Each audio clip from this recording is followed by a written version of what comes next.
In the year 2011, an epic battle for the fate of mankind played out on the streets of Los Angeles when alien invaders descended upon the city, unleashing their technologically advanced weaponry upon the unsuspecting population. But they didn't count on one thing: the bravery and determination of the United States Marines, led by Staff Sergeant Nantz.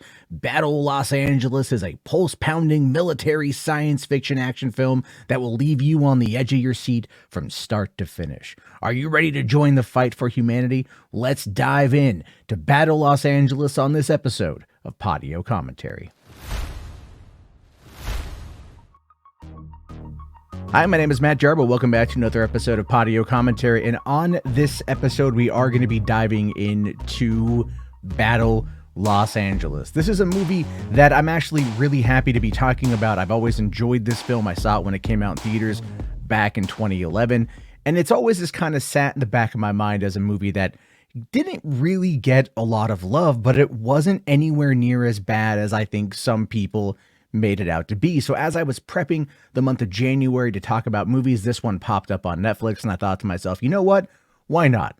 Why not talk about this film? Why not dive into this movie a little bit and just have a little bit of fun going through the history of Battle Los Angeles? And so if you do enjoy this particular show, if you like Podio Commentary, follow us on Twitter, now at Podio Commentary. Be sure to subscribe to the YouTube channel, Podio Commentary. Also, Hollywood After Dark is my nightly live stream over on 3 Buck Theater. If you want to get more of my takes on the media, what's going on in current pop culture, that's a great way to check that out. And of course, patreon.com/Matt Jarbo if you just like it and you want to support it and keep something like this going, which, you know what, hey, I really hope you do, because I love doing it. So why don't we dive into the story of Battle Los Angeles? As always, I like to start off talking about just how the movie was made, because this is a story that comes across like pretty standard, pretty straightforward. Aliens invade Los Angeles. But did you know that there's actually a bit of a history lesson in regards to this? So this goes all the way back to February 24th,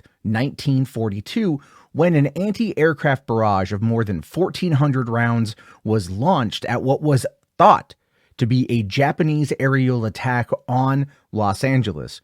Ultimately, 5 civilians died, 3 from traffic accidents spawned from the chaos, and 2 from heart attacks.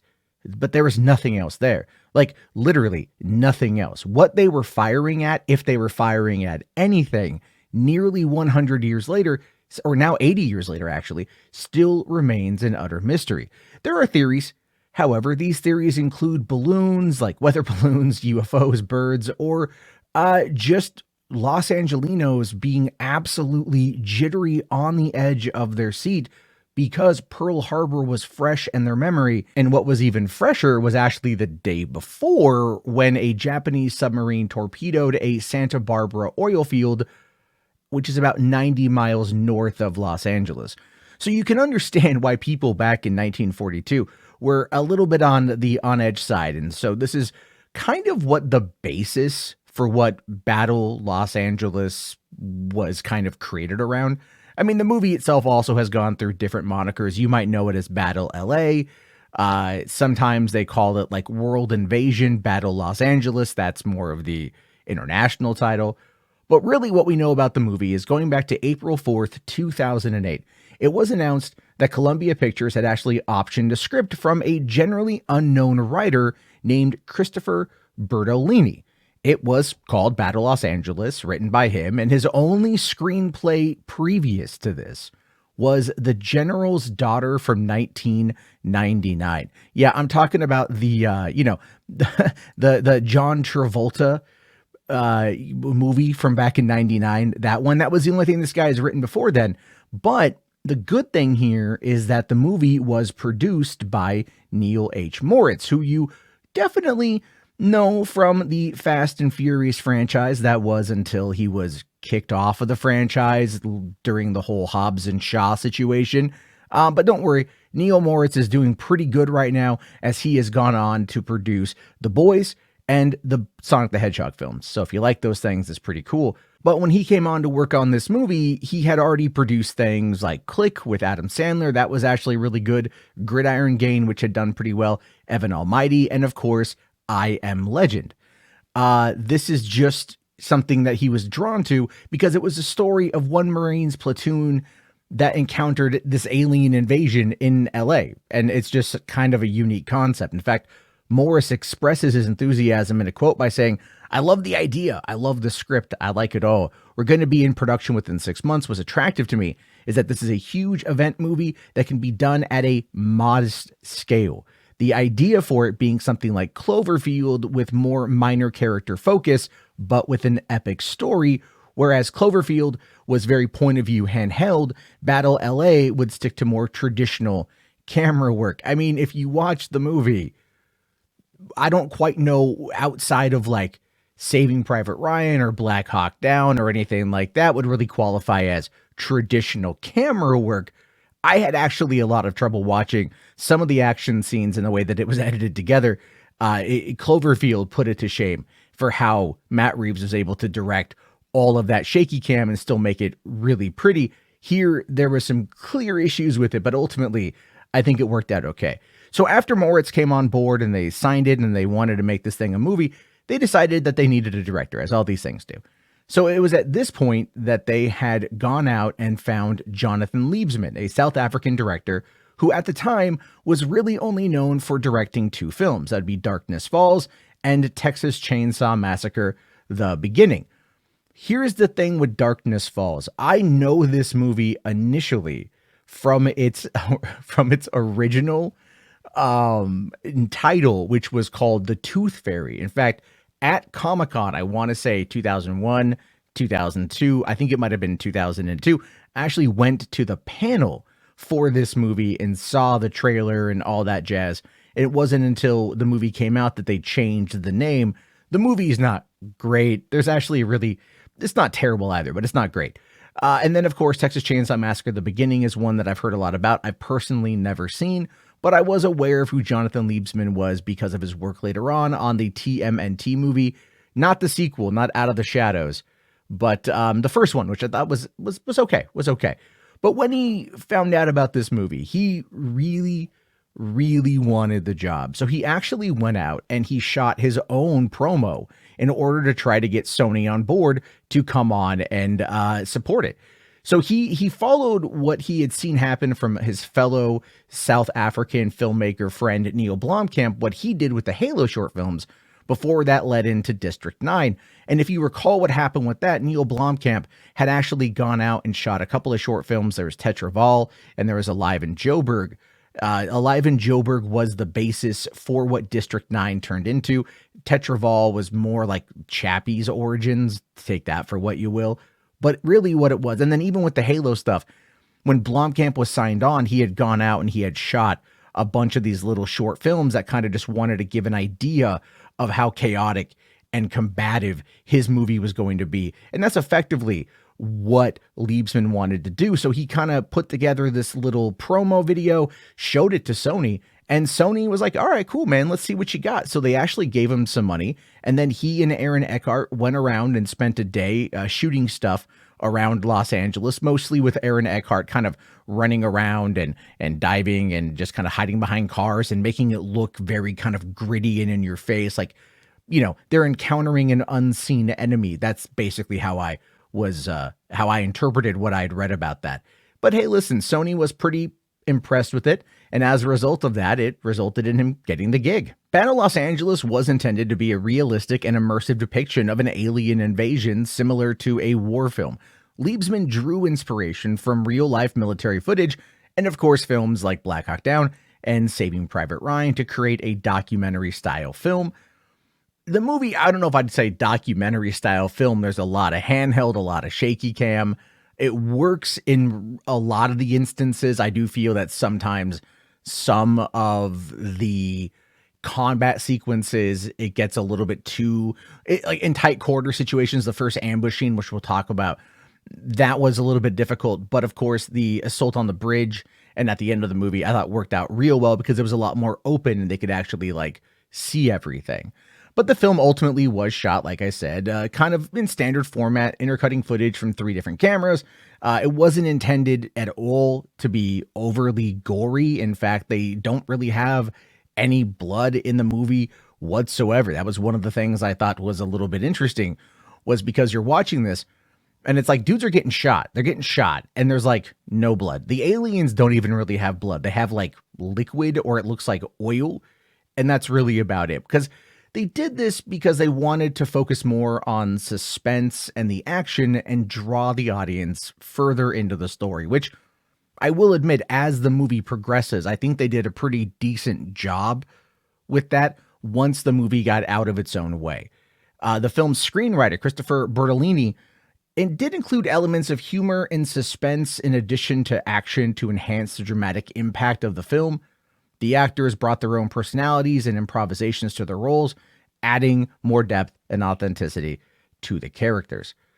I don't quite know how much of that landed because the movie did try to spend the first like 15, 20 minutes attempting to establish the camaraderie of the platoon, who the main characters were, who the side characters were, and what their motivations would be to stay alive. Like they literally spend a little bit of time talking about how one guy is a virgin and he's like, mom signed him up at 17 to join the Marines. And this is like his big thing, you know? And of course, like he almost gets killed. And then the guy's like, oh, they're not going to kill a virgin. And then the dude gets it a few minutes later. So it's kind of crazy like that. But the movie itself, you know, it does have a decent cast with it, right? Aaron Eckhart stars as Marine Staff Sergeant Nantz, who is the protagonist of the film. He is a seasoned veteran who is looking to get out of the Marine Corps. He feels like his time has expired. He feels like he's got nothing more really to give. His last deployment suffered casualties. He suffers survivor's guilt, and that's a big part of his arc in the movie. Michelle Rodriguez is in the movie as Tech Sergeant Elena Santos. She is an Air Force, kind of engineer pilot type character. She is a skilled technician who is there trying to do some research, reconnaissance work on the aliens to get more information about them. You've got Bridget Moynahan as a civilian who they find in the police station. She is a veterinarian who kind of helps them understand how the aliens operate, how to kill them. And of course, Michael Peña is in the movie as Mr. Rincon, who is another civilian who's there with his son. And I really enjoyed Michael Peña in the movie. I forgot he was in the film until I was doing my research on it. And then as I was watching it again, I realized just how much I love Michael Peña. And he brought a lot of heart and a lot of emotion to the scenes he was in as a father who was absolutely scared for his kid. And I thought that was great. Actually, that was one of the things with the movie. It kind of made me tear up in a couple of places. And I know that sounds kind of weird to say because you're like, hey, listen, it's a movie about aliens and 3 hours to stop, to get some civilians out before the bombing commences. But listen, guys, as you're watching this movie, I got kids. So all that stuff kind of hits a little bit different now as time goes on. And that's okay. That's absolutely all right. That's just, you're going to interpret things different as time goes on. But the movie itself did not film in LA. I think that's one thing that they've made abundantly clear throughout the entirety of the promotion of this movie. Even more, it's going back to that quote that he had saying that it's a big epic story that they can shoot relatively modestly. They shot the film from September 2009 through December 2009 in Shreveport, Louisiana, as well as Baton Rouge, with some scenes filmed in Camp Pendleton. And the reason why they chose Louisiana over LA is because of the cost benefit. It was way cheaper to film out there. Tax incentives. Back in the time, you guys got to remember this too. Back in 2000, like the late 2000s, there was a lot of discussion about film incentives, right? Like it was Louisiana, it was New Mexico was massive on their tax incentives. I think Georgia was just kind of coming out of that one too. That's still the big one. And a lot of these places were really pushing these massive tax breaks for studios. So that was a big, huge part of the overall conversation, was when you're talking about where to film a movie and how to get money back on the budget. That's why they did that. And in fact, at the time, I was heavily involved in the filmmaking community in San Diego, as well as, having just moved to LA a little before this movie came out. I remember there being a lot of conversation and a lot of frustration from local filmmakers, both professional and hobbyists, with the San Diego Film Commission, because they're like, why don't you guys try to bring work to San Diego? San Diego is amazing. It really is. I love that city. But they were like, there's just no incentive. We can't get the city to finance these tax breaks. And overall, the state of California did not want to finance the tax breaks, which is why all these productions don't happen in California, yet everybody lives in freaking LA.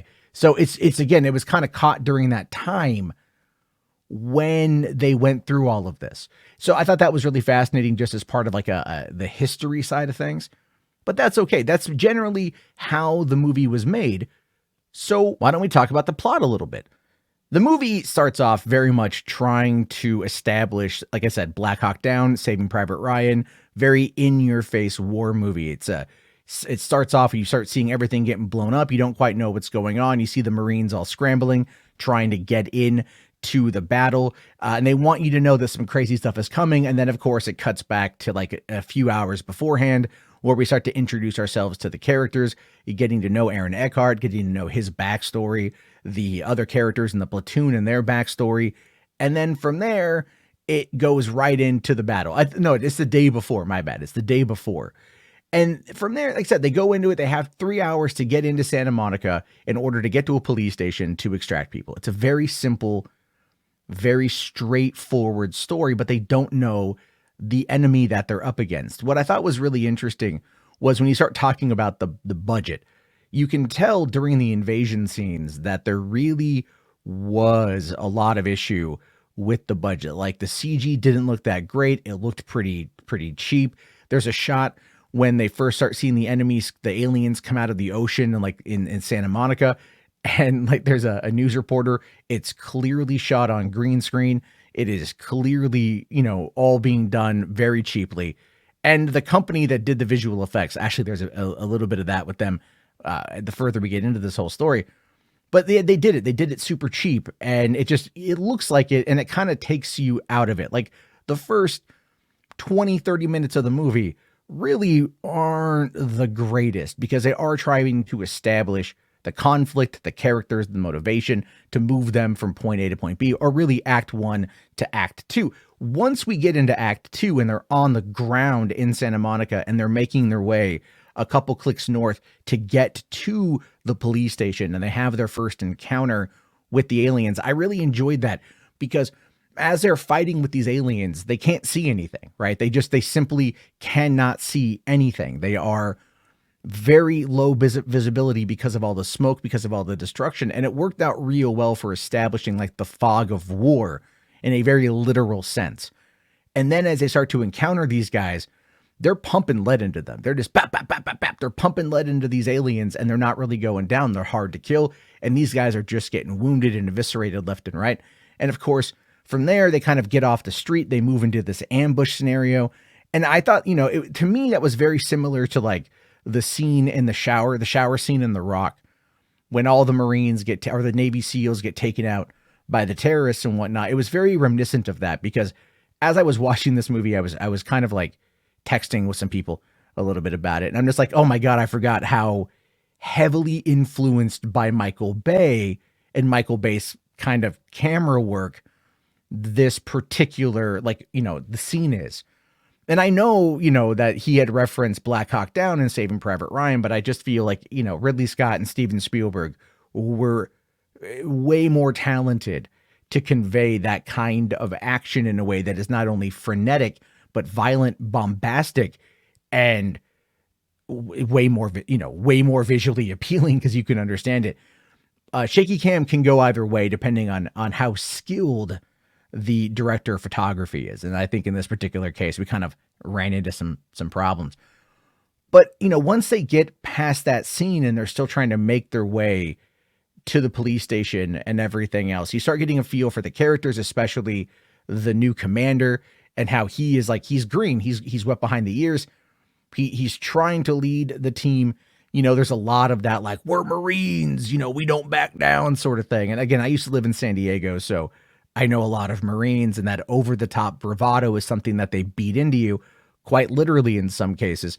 And I thought that was kind of funny, because it did kind of come across like it's hard and this is a challenge for the actors, by the way. The challenge for the actors is when you're trying to be that hardcore Marine type character, you know, the hoorah, semper fi, like you've got to do that and then also still be compelling, because the idea of going to boot camp, of going to basic, especially with the Marines, is they literally beat out your personality and replace it with their own. That is true. They beat you down and they rebuild you in their image. And so we know that.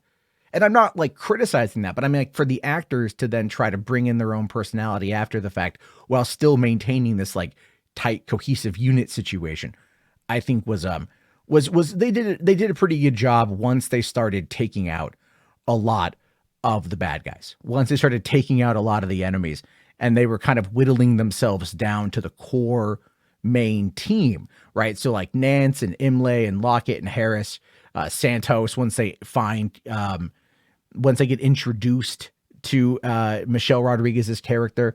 And she's got an interesting plot with that too, because as I mentioned before, she is Air Force and she's there and they're like, why is Air Force here? She's like, oh, I'm just running reconnaissance so we can bombard the area as, you know, the day progresses. And they're like, oh, okay. But then later on, you find out that really she's there to run reconnaissance in order to try to find out where the command center is for the aliens. Because that to me was a very fascinating little just kind of twist that they just kind of tossed in there. Like, you're like, okay, we're up against the clock, right? Like, that's what they are. They're up against the clock and they know that they're up against the clock. And so as a result of that, they have to then get those civilians, get them out, or the whole place is going to be leveled. They're going to, you know, give up Santa Monica, turn it into all beachfront property and scuttle it. Great. But now we find out that there's like a command center and she was tasked with trying to find it, but it went underground. And that is what they need to take that thing out. So then, you know, as the story progresses and they get to the bridge and that whole bridge scene happens, I thought the bridge scene was great.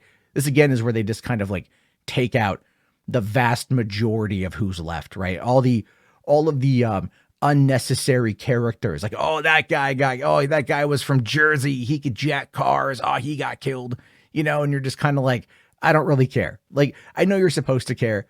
I didn't really care. But what got me in that scene though, was again, it was like the thing with Michael Peña, and Michael Peña goes to protect the doctor, who was working with his kid, and he grabs a gun and he unloads on an alien, and the alien, you know, claps him in the sternum with a round, and he goes down, and you know he's gonna die because all the other humans are dying. I mean, there's a scene where they talk about how the aliens just started to execute, like lining up people and just executing them. And there's bodies everywhere. And I thought was actually pretty cool, but it's all bloodless. It's all bloodless. That's the thing that I don't like. Like, if you're watching a movie like this, if you've ever watched a war movie, you know what? The human body has like what, five pints of blood. You know, there's going to be some cast off patterns. There's going to be some splatter. And unfortunately, that is one of those things with this that ended up just kind of, you know, like PG-13. All I can say on that one is it's PG-13. You know, so once they get off the bridge and they get back to the fob and the fob has been destroyed, now they think all hope is lost. What are they going to do? They have to extract. They find a way to get out of there.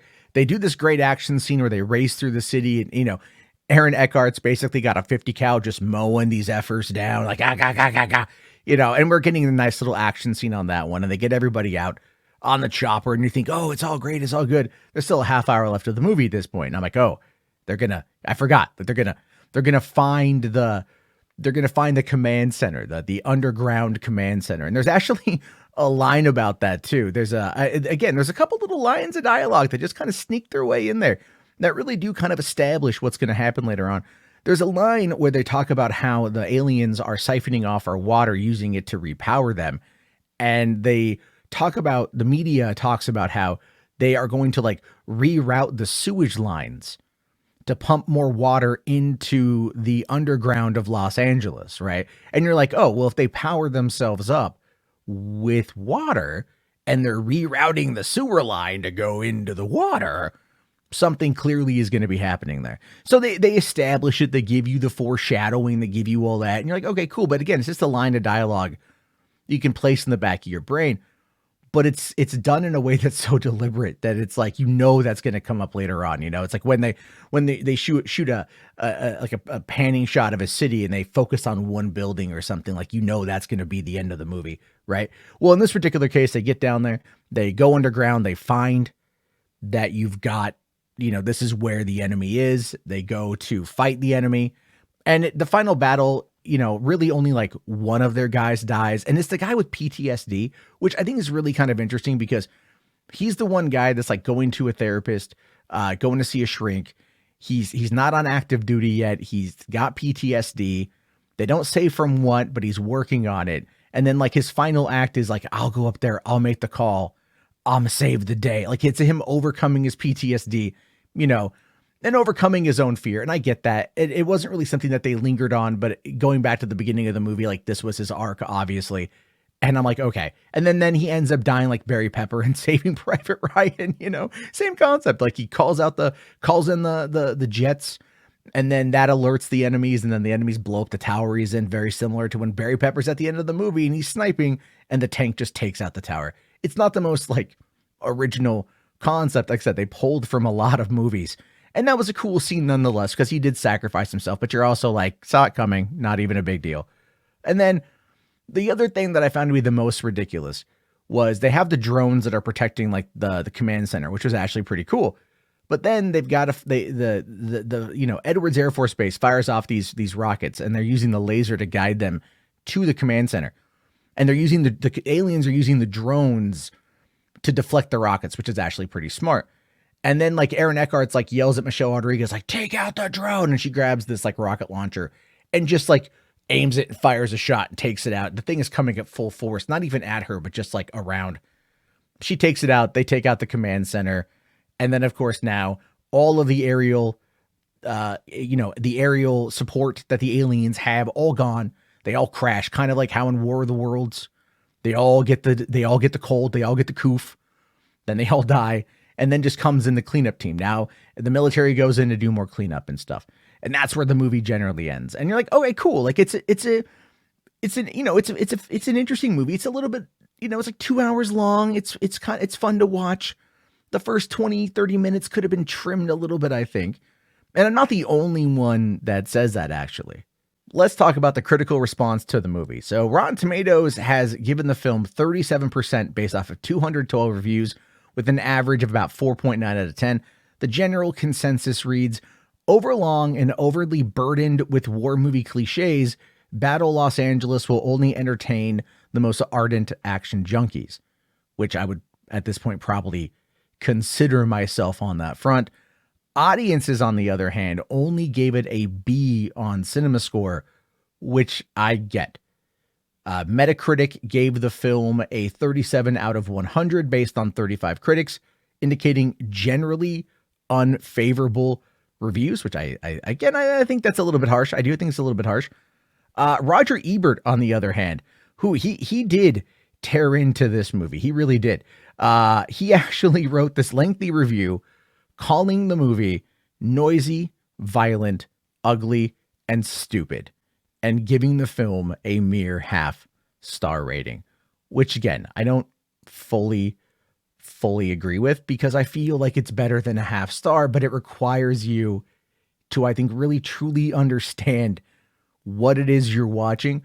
And again, the whole point of doing a show like Podio Commentary is to talk a lot about how the movie was made, go through some of the trials and the tribulations, and hopefully to give you a better idea about what to expect the next time you watch it, or maybe to change how you viewed it and maybe let you see it in a different light. Roger Ebert, though, just giving it that blurb is brutal. It's there's no way around it. It's 100% brutal. So how did the movie do box office wise? Well, it only had a budget of $70 million, which really is that whole modest thing that Neil Moritz was talking about. And it did end up doing $211 million worldwide, which is three times its budget. So it puts it in the general profitability range for Sony.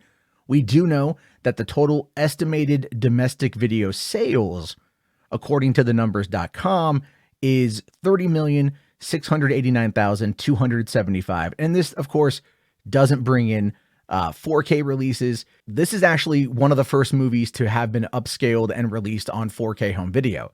So I have no idea how well it's done on that front. They've clearly never done a sequel, but we'll talk about that here in a second. Okay, let's talk about the controversy, a sequel, and then I'll give my final thoughts on it. So the controversy that I previously mentioned is basically Sony had investigated the possibility of legal action against Greg and Colin Strauss, who are known professionally as the Strauss brothers, who were hired to do the visual effects work on Battle LA through their special effects company, Hydraulics. Sony had suspected that they had created their own Los Angeles-based alien invasion film Skyline, which would compete with Battle LA by using resources they had gained while working on the film without the consent of Sony Pictures, which at the time, I do remember that happening. I went to an early screening of Skyline that a friend of mine had given me tickets to, and I'm watching the movie and I was like, I feel like this is a side story to Battle LA, which I'd already seen. So I'm like, this is really weird. Like it felt like I was watching a spin-off to Battle LA. So I understand why Sony was thinking that way. And I know a lot of other people were doing it too. We're thinking that as well at the time. It's absolutely understandable why that comparison was made. Now, a spokesperson for the Strausses responded by saying any claims of impropriety are completely baseless. This is a blatant attempt by Sony to force these independent filmmakers to move a release date that has long been set by Universal and Relativity and is outside the filmmaker's control, which is very true.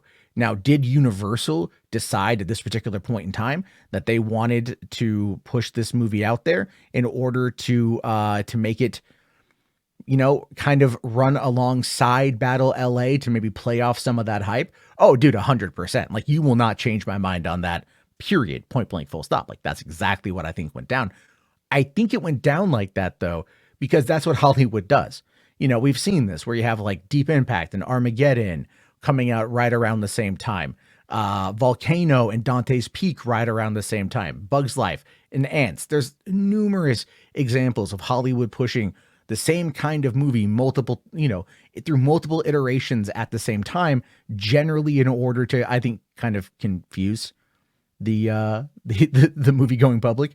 But basically, Sony initiated arbitration against Hydraulics and the Strauss brothers, but later dismissed it entirely. So at this point, we know that did not have an impact on them at all. But what about a sequel? Well, it's been 10 years since any conversation on that, even though Sony has, in fact, made the money to probably warrant doing a sequel. They have opted against it. So Jonathan Liebesman, who went on to go do Wrath of the Titans, a sequel to Clash of the Titans from Warner Brothers, was promoting the movie, and we knew that he was going to go off to go do the TMNT reboot over there for Paramount. He was asked whether or not Columbia Pictures was interested in a sequel to Battle LA. And he says that they had started a script for the sequel, and that's where they are, that they had just simply begun the scripting process. But he went on to explain, just because I don't want the studio to get pissed at me, I'm not sure what I can and can't say about it. But what's exciting is it sounds like the budget will be as big. They really are going to make it an event. $70 million is what Battle LA cost to make, and they have not gone and done a sequel since then. Maybe one day they will. I don't think they have to. If you want my honest opinion at this point, I think turning it into a show for Amazon would probably be for the best. Put it in with Sony Pictures Television. Have Neil Moritz produce it, just like he did with The Boys. Put it on Amazon. That would play into the demographic that Amazon has, like with The Reacher and The Terminal Zone, things along those lines. I think it would really speak well to the older demographic of viewers on Amazon that are into this kind of militaristic propaganda. And again, like, it's a simple story. I thought it was executed pretty well. I thought the action scenes were pretty good. It could have been a little shorter, kind of, trim out some of the character stuff in the beginning, because at the end of the day, it's like watching a slasher flick. This movie does play out like a slasher flick, where you don't watch it in order to learn to care about the characters who are going to die. You just want to see them die. And that's kind of what happened here. But like I said, it hit me in the feels in a couple of spaces. And so for that, I recommend it. But I am curious to know what you guys think about this movie. Did you enjoy it? Did you not enjoy it? I want to know your thoughts. Let me know. If you're watching on YouTube, leave a comment. If you're listening to this on podcasts like iTunes and Spotify and Google Podcasts and Stitcher, please leave a review wherever you can, and check out Podio Commentary on Twitter. Let me know what movies you'd like me to cover. We have a lot coming up. Next week will be Prisoners, and then finishing up the month will be The Mist. And I'm very excited to dive into both of those. Again, thank you very much for listening to this. Have yourself a great day, and peace out.